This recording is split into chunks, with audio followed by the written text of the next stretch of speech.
sore semua teman-teman. Seperti teman-teman ketahui bahwa hari ini ada jadwal sidang pertama gugatan dari donatur, dan kita udah datang dari pagi sampai sekarang, dan akhirnya ditunda karena dari pihak Densu, pihak Novi, kedua dan tiga serta turut tergugat dari Kemensos tidak hadir, maka ditunda tanggal 22 Rabu 2 minggu yang akan datang. Untuk selanjutnya mungkin Galdi bisa nambahin. Ya, hari ini kami bersama dengan tim pembela kaum lemah ya hadir di pengadilan negeri Tangerang terkait gugatan perbuatan melawan hukum yang diajukan oleh donatur terkait penyalahgunaan dana donasi milik Agus gitu. Nah, dalam gugatan tersebut donatur telah mendalilkan beberapa poin-poin yang terkait penyalahgunaan donasi. Padahal dalam gugatan tersebut tidak ada unsur kerugian bagi Agus. Ya, yang digugat adalah pertama Agus sebagai tergugat satu, kemudian tergugat dua adalah Denny Sumargo yang tidak hadir dalam persidangan ini. Kemudian yang tergugat tiga adalah Yayasan Rumah Peduli Kemanusiaan juga tidak hadir, dan turut tergugat yaitu Kementerian Sosial Republik Indonesia yang tidak hadir pada persidangan ini. Kalian? Tapi kalau untuk dari pihak Agus sendiri mungkin menginginkannya itu apa sih? Ya, kalau dari pihak Agus sendiri ya menginginkan kalau uang tersebut 1,3 miliar yang telah diserahkan ke Yayasan Rumah Peduli Kemanusiaan dikembalikan kepada Agus sendiri karena uang tersebut milik Agus. Gitu.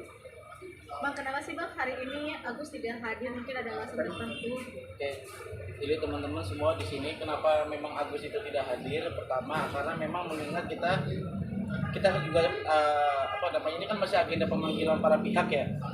Jadi sebenarnya kalau para pihak ini kita lihat juga karena kemarin kan ada isu-isu juga bahkan donatur itu katanya mau cabut gugatan. Cuman faktanya sampai saat ini tadi saya juga berkoordinasi dengan kuasa hukum penggugat. Jadi belum ada pikiran ke arah pencabutan. Jadi otomatis kan di sini berarti nanti tetap lanjut. Nah, nanti pas pada saat proses mau mediasi, nanti kami akan menghadirkan prinsipal kami gitu.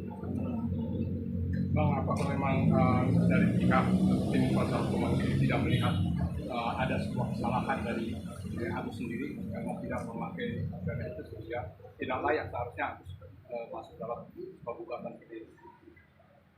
Oke, perlu kita jelaskan ya terkait hal itu, uang tersebut ya donatur yang memberi uang sumbangan langsung transfer langsung kepada Agus itu adalah uang miliknya Agus, perlu diketahui ya dan dipahami. Tapi donatur ini sebagai para penggugat di sini tidak bisa mendalilkan terkait kerugiannya milik Agus. Sementara uang tersebut sudah beralih kepada Yayasan Rumah Peduli Kemanusiaan. Agus sudah tidak memegang uang tersebut. Di manakah letak unsur perbuatan melawan hukum milik Agus sendiri itu tidak ada sama sekali. Jadi otomatis dalil-dalil gugatan yang diajukan oleh penggugat tersebut tidak memenuhi unsur pasal 1365 Kitab Undang-Undang Hukum Perdata ya terkait untuk mendalilkan Agus telah melakukan perbuatan melawan hukum itu. Jadi gugatan tersebut sangat sulibel gitu. Bang, kemarin kan ada infonya bahwa pihak Agus sendiri akan mensomasi pihak-pihak terkait, apakah memang akan? Ya, tunggu aja beritanya ya. Nanti dalam podcast kita akan info lebih lanjut. Oke. Untuk saat ini kita nggak akan bahas itu dulu. Kita bahas persoalan yang sangat salah ini aja. Oke. Berarti memang itu masih difikirkan dulu atau seperti Kalau somasi kita udah layangkan. Untuk selanjutnya nanti kita tunggu aja beritanya. Kita intinya sih fokus kepada materi untuk saat ini ya. Pertama kan kita kan digugat ini kan dasarnya adalah perbuatan melawan hukum. Jadi sebenarnya juga kita kemarin sempat ada beberapa membaca terkait isi dalam gugatan dari penggugat yang dimana memang dikatakan bahwa kita melakukan atau diduga melakukan perbuatan melawan hukum. Ternyata di dalam gugatan, di dalam positanya penggugat itu tidak ada namanya mendalilkan di mana letak kerugian dari donatur.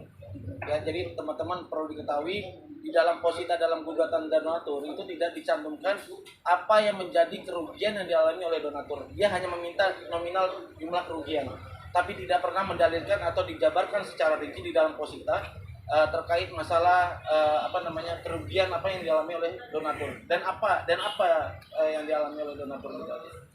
Artinya tidak ada nilai di situ.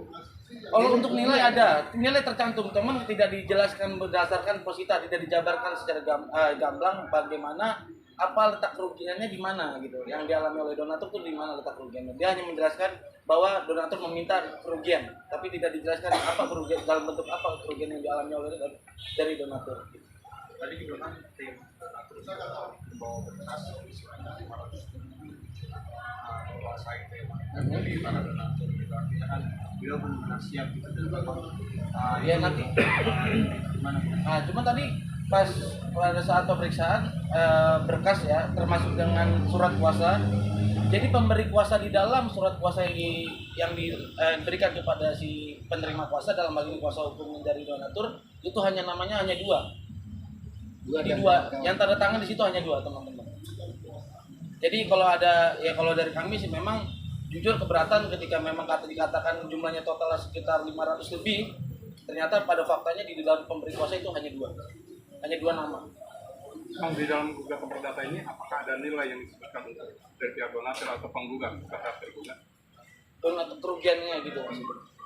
Ada kerugian. Kalau kita lihat dalam gugatan tersebut ya, para penggugat itu mendalilkan dalam petitumnya agar Agus dihukum untuk membayar ganti kerugian baik material dan imaterial kepada para penggugat. Ini Agus digugat sebagai tergugat satu.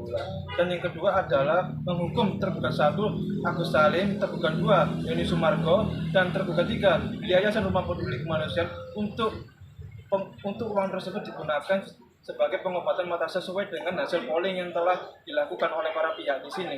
Tetapi nanti kita juga punya eksepsi dan bantahan-bantahan terhadap gugatan tersebut agar uang 1,3 miliar yang telah diserahkan kepada Yayasan Rumah Peduli Kemanusiaan untuk disahkan uang tersebut adalah milik Agus. Bang, yang sudah kita ketahui kan uang donasi kabarnya kan sudah dialihkan ke pihak lain nih Bang. Nah, dan tadi pihak kuasa hukum donatur juga mengiyakan dan tidak apa-apa gitu kalau uang donasi tersebut tidak ada masalah untuk dialihkan ke manapun, agar tapi harus ada laporan yang sudah dilakukan seperti itu Bang. Nah, ya. Terima kasih teman-teman yang tanya. Jadi ini kalau terkait RTT kami tidak membahas untuk itu dulu. Kita fokus untuk saat ini adalah sidang terkait masalah gugatan dari donatur. Tapi perlu diketahui kemarin kan Agus juga sudah menyampaikan bahwa dia akan melakukan upaya hukum kalaupun memang itu terjadi ketika ada permintaan uang di NTT itu kan. Nanti Agus akan kembali tim dari kuasa hukum yang lain gitu. Nah untuk sekarang kalau dari kami tetap ada fokus perpindahan uang yang dilakukan oleh Agus kepada yayasan gitu. Jadi teman kita kalau dari tim kita juga kita nggak mau peduli juga gitu dengan adanya uang itu mau kemana gitu. Ya kalau sekarang kita fokusnya adalah perpindahan uang dari rekening Agus kepada rekening yayasan itu dulu. Karena buat kami disitulah letak penyimpangannya. Bukan pada saat NTT ini nanti terlalu jauh lah, nanti kan itu kan masuk dalam kronologis yang akan mungkin menjadi satu kesatuan yang tidak terpisahkan karena memang awal perbuatannya adalah pada proses perpindahan di awal tadi. Bang, penegasan jam untuk perpindahan nilai tadi yang 1,3 itu atau berapa jumlahnya? 1,3 miliar lebih ya. Yang perpindahan dari rekening Iya. ke balik lagi ke yayasan. Iya. Oke. Sip.